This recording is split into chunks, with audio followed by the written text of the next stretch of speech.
हाँ बच्चों, अब ये क्वेश्चन देखो।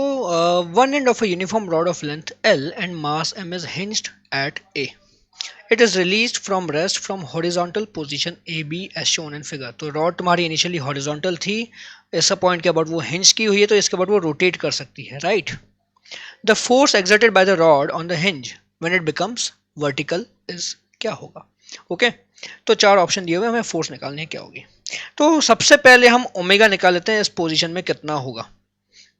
तो सेंटर ऑफ मास पहले तुम्हारा यहां पे था, ओके।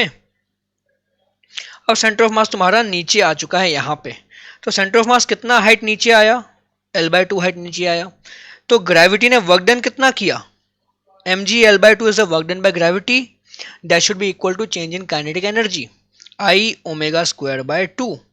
तो mg L/2 तुम्हारा हो जाएगा, I कितना है यहाँ पे, हिंज के अबाउट तुम्हारा I हो जाएगा ml square by 3 into omega square by 2। तो बाय 2 कट जाएगा, m कट जाएगा, तो तुम्हें ओमेगा मिलेगा under root 3g by L. Omega मुझे मिल चुका है। अब क्या करें? तो अब जो तुम्हारी जब रॉड वर्टिकल हो गई, उस समय हम रॉड की FBD बनाते हैं।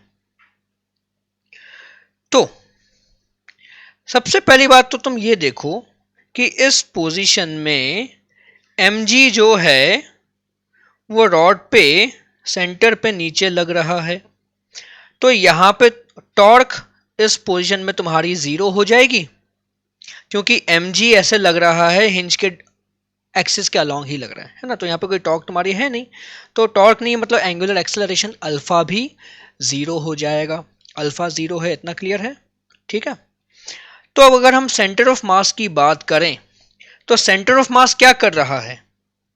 Centre of mass is undergoing a circular motion of radius L/2, ठीक है। तो सर्कुलर मोशन में तुम्हारे पास दो एक्सेलरेशन होते हैं, सेंट्रीपिटल एक्सेलरेशन और टेंजेंशियल एक्सेलरेशन। अब यहां पे क्योंकि तुम्हारा अल्फा 0 है, एंगुलर एक्सेलरेशन 0 है, तो सेंटर ऑफ मास के पास टेंजेंशियल एक्सेलरेशन नहीं है। तो टेंजेंशियल एक्सेलरेशन में अगर यहां पे लिखूं, टेंजेंशियल एक्सेलरेशन ऑफ COM 0 होगा। सेंट्रीपिटल एक्सेलरेशन कितना होगा COM का?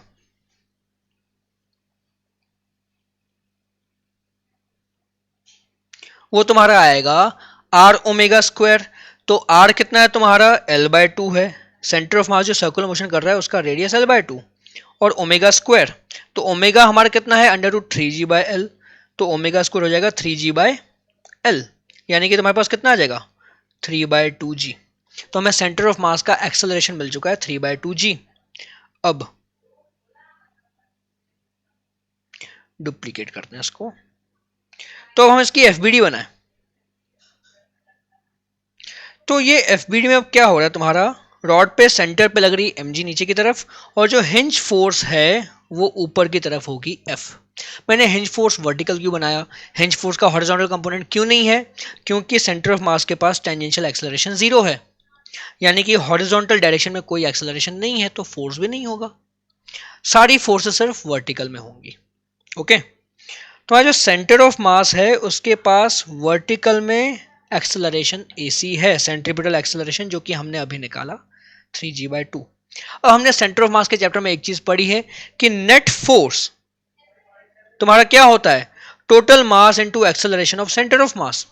तो यहां पे नेट फोर्स तुम्हारी क्या होगी? F minus mg,